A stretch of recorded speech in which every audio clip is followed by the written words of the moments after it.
আসসালামু আলাইকুম ওয়া রাহমাতুল্লাহি ওয়া বারাকাতুহু।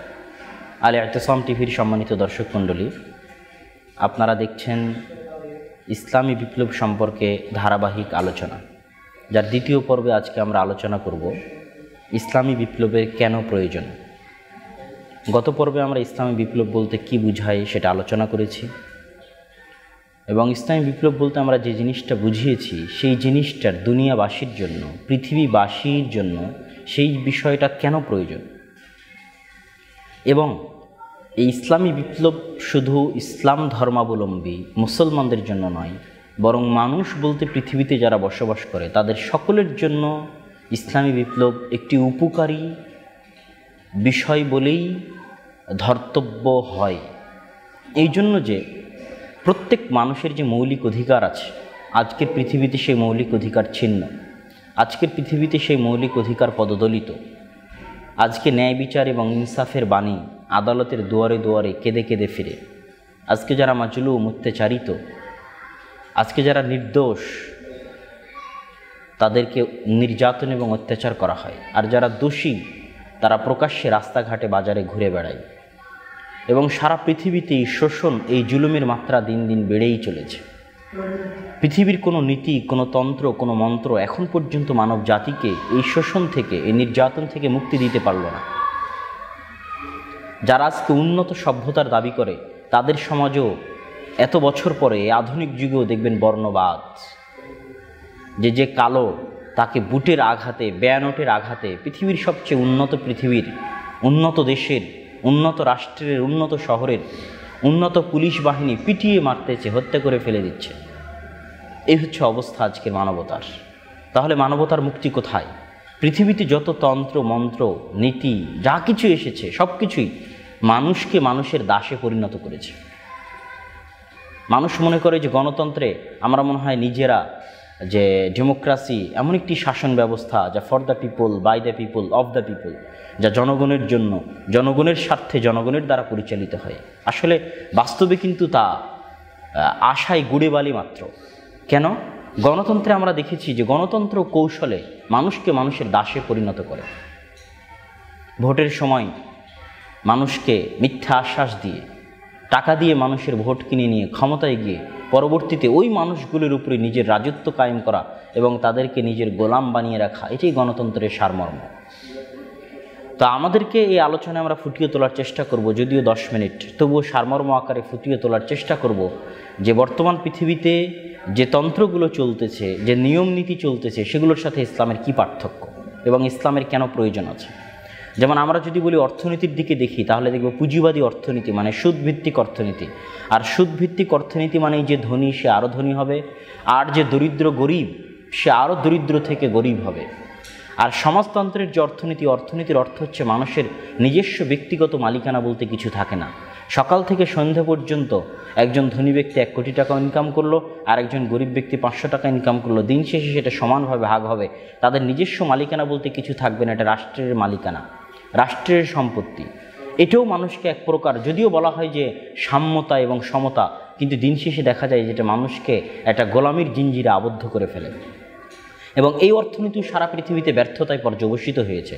আর পুঁজিবাদী অর্থনীতির কুলক্ষণ এবং খারাপ দিক আমরা তো দেখতেই পাচ্ছি। সারা দিন অহরহ পেপার, পত্রিকা, সংবাদ, নিউজে এটা স্পষ্ট যে সুদী অর্থনীতি মানুষকে কিভাবে গোলামির জিঞ্জিরে আবদ্ধ করে রেখেছে এবং মানুষ আত্মহত্যা পর্যন্ত করতে বাধ্য হচ্ছে। তাহলে এই দুই অর্থনীতির মাঝে একটা সমন্বয় সাধন করেছে কোন অর্থনীতি? ইসলামী অর্থনীতি। ইসলামী অর্থনীতিতে আপনার মালিকানা সাব্যস্ত হয়। আপনি যদি 1000 টাকা ইনকাম করেন আপনি সেটার মালিক, আপনি যদি 1 কোটি টাকা ইনকাম করেন আপনিও সেটার মালিক। কিন্তু আপনার ওই 1 কোটি টাকায় হাক্কুল লিসাইল ওয়াল মাহরুম, গরিব দরিদ্র মিসকিনের হক রয়েছে, অধিকার রয়েছে। জাকাতের মাধ্যমে, ওশরের মাধ্যমে, দানের মাধ্যমে, সাদকার মাধ্যমে আপনার সেই হক তাদের নিকটে পৌঁছিয়ে দিতে হবে। এই হচ্ছে ইসলামের সাম্যতার অর্থনীতি। ঠিক প্রত্যেকটা ক্ষেত্রে ইসলাম সেই সমতা বজায় রাখার চেষ্টা করেছে। যেমন গণতন্ত্র, রাষ্ট্র পরিচালনার ক্ষেত্রে যদি আমরা গণতন্ত্র দেখি, তাহলে মাত্র 5 বছরের জন্য একটা দল ক্ষমতায় আসে এবং এই 5 বছর ক্ষমতায় আসতে গিয়ে সে কোটি কোটি টাকা খরচ করে। এই জন্য 5 বছর ক্ষমতায় আসার পর তার মাথায় একটাই চিন্তা কাজ করে যে কিভাবে যত টাকা খরচ করেছে ওই টাকাগুলো আরও কীভাবে উপার্জন করা যায়। 5 বছর পর আর তো ক্ষমতায় আসার কোনো গ্যারেন্টি আছে বা নাই বা থাকে না, এই জন্য আরও কীভাবে পকেট ভর্তি করে বিদায় হওয়া যায় এই চিন্তায় থাকে এবং সারা রাষ্ট্র রুটিপুটে খাওয়ার চিন্তায় থাকে।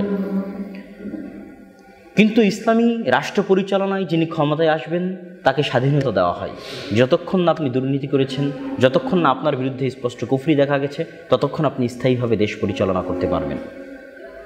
ঠিক তেমনই গণতন্ত্রের আর একটা সমস্যা হচ্ছে 5 বছর পর পর অন্য রাষ্ট্র, অন্য ষড়যন্ত্রকারী রাষ্ট্র নির্দিষ্ট একটা দেশের ক্ষমতায় নিজেদের হাত ঢুকিয়ে দেয় যে না, এই 5 বছর এই দল আমাদেরকে ভালো সার্ভিস দেয়নি, আমরা তাদেরকে রাখবো না, পরের 5 বছর অন্য দলকে নিয়ে আসবো। এই সুযোগটা গণতন্ত্রের কারণে তারা পেয়ে থাকে। এবং গণতন্ত্র একটা দেশের জন্য কতটা ক্ষতিকর, কতটা খারাপ ফল বয়ে নিয়ে আসে তার জ্বলন্ত নিদর্শন বাংলাদেশ, পাকিস্তান, ভারতে স্পষ্ট। হ্যাঁ, গণতন্ত্র একটু ভালো উপকার করতে পারে ওই সমস্ত দেশে যেই সমস্ত দেশগুলোতে প্রতিষ্ঠান মজবুত। প্রতিষ্ঠান মানে আজকে আমি ক্ষমতায় এসেছি 5 বছরের জন্য, কিন্তু যে পুলিশের সদস্য হয়েছে সে তো আর 5 বছরের জন্য হয়নি, সে তো অবসর পাওয়া পর্যন্ত সে পুলিশের সদস্য। আজকে আমি ক্ষমতায় এসেছি 5 বছরের জন্য, কিন্তু যে আর্মি হয়েছে সে তো আর 5 বছরের জন্য আর্মি হয়নি, অবসর পাওয়া পর্যন্ত সে আর্মি। যে বিচারপতি হয়েছে, জজ হয়েছে, উকিল হয়েছে, সে অবসর পাওয়া পর্যন্ত বিচারপতি।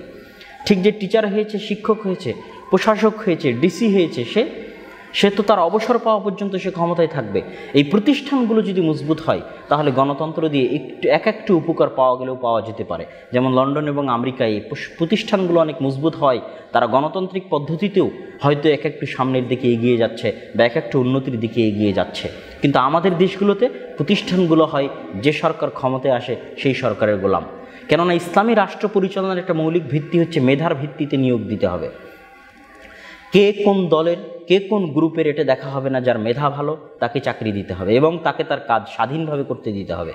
প্রতিষ্ঠান যদি চায়, পুলিশ যদি চায়, আর্মি যদি চায়, তাহলে তারা প্রধানমন্ত্রীকেও গ্রেফতার করতে পারে, রাষ্ট্রপতিকেও গ্রেফতার করতে পারে। এই ক্ষমতা তাদের থাকতে হবে। বিচার বিভাগ যদি চায় তাহলে যে কাউকে আদালতে উপস্থিত করতে পারে। যেমন আলী রাদিয়াল্লাহু তাআলা আনহু সরাসরি বিচার বিভাগ আদালতে উপস্থিত হয়েছিলেন নিজের কেস লড়ার জন্য, অথচ তখন তিনি হচ্ছেন খলিফা। তো ইসলামী রাষ্ট্রে থাকে আইনের সর্বোচ্চ অধিকার, যেটা আইন সেটার অধীনে সবাই, রাষ্ট্রপতি, প্রধানমন্ত্রী থেকে শুরু করে সবাই আইনের অধীনস্থ। দ্বিতীয়ত থাকে মেধাভিত্তিক নিয়োগ এবং তাদেরকে কাজ করার সুযোগ প্রদান। এই জিনিসগুলো গণতান্ত্রিক রাষ্ট্রগুলোতে খর্ব হয়, নষ্ট হয়। এরকম আরও অনেক পরীক্ষিত বিষয় আছে যে বিষয়গুলোতে মানুষ একজন অ্যাজ এ ম্যান, ধর্মবর্ণ নির্বিশেষে, হিন্দু হোক, খ্রিস্টান হোক, বৌদ্ধ হোক, সে যদি তার দুনিয়াবী জীবনে শান্তি চায়, ন্যায় চায়, ইনসাফ চায়, ভালোভাবে থাকতে চায়, সুখে শান্তিতে থাকতে চায়, অত্যাচার অনাচার কলহ মুক্ত, সন্ত্রাস মুক্ত, নিরাপত্তার জীবন চায়, তাহলে পৃথিবীর কে তাকে সেই জীবনটা দিতে পারবে? গণতন্ত্র, সমাজতন্ত্র, পুঁজিবাদী অর্থনীতি, সমাজতান্ত্রিক অর্থনীতি?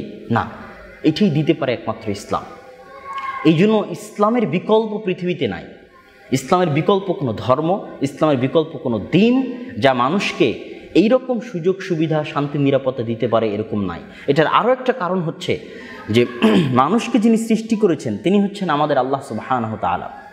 তো মানুষ কি পদ্ধতিতে পরিচালিত হলে পৃথিবীতে শান্তি পাবে এটা মানুষ জানে না, কেননা মানুষের জ্ঞান সীমিত। মানুষ ভবিষ্যতের খবর রাখে না, অতীতের খবর রাখে না।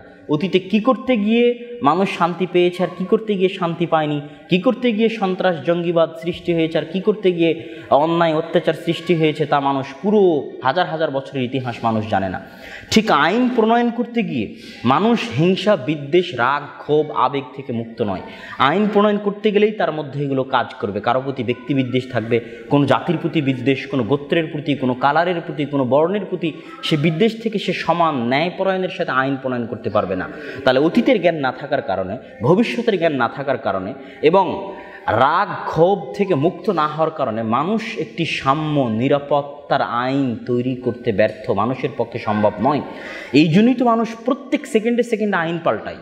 14 বার সংবিধান সংশোধন করা লাগে সব দেশগুলোরই, কেননা তারা জানে না যে এই আইন দিয়ে তার রাষ্ট্রের নিরাপত্তা ফিরে আসবে কিনা, জানে না, অজ্ঞ, অতীতের জ্ঞান নাই, ভবিষ্যতের জ্ঞান নাই। কিন্তু এই জ্ঞান আল্লাহ সুবহানাহু ওয়া তাআলার নিকটে আছে এবং তিনি মানুষকে সৃষ্টি করেছেন। কোন পদ্ধতিতে মানুষ পৃথিবীতে শান্তিতে থাকবে এটা একমাত্র তিনিই জানেন, আর সেটাই হচ্ছে ইসলাম। ইন্নাদ-দীনা ইনদাল্লাহিল ইসলাম, সেটাই হচ্ছে ইসলাম। যখন ইসলামী বিপ্লব ঘটবে এবং সারা পৃথিবীতে যখন ইসলামের সার্বজনীন বিপ্লব ঘটবে, তখন মানুষ শান্তি নিরাপত্তার ছায়ায় বসবাস করবে, কারো কোনো অভিযোগ, কষ্ট, দুঃখ থাকবে না। অতএব ইসলামী বিপ্লবের মুখাপেক্ষী সকল মানুষ, ধর্মবর্ণ নির্বিশেষে। তো আজকে আমাদের এই পর্ব আমরা এখানেই শেষ করি। আমরা এখানে বোঝাতে চেষ্টা করেছি ইসলামী বিপ্লবের প্রয়োজনীয়তা। ইনশাআল্লাহ পরবর্তী পর্বে আবার আপনাদের সাথে দেখা হবে। আজকে এই পর্যন্তই। আসসালামু আলাইকুম ওয়া রাহমাতুল্লাহি ওয়া বারাকাতুহু।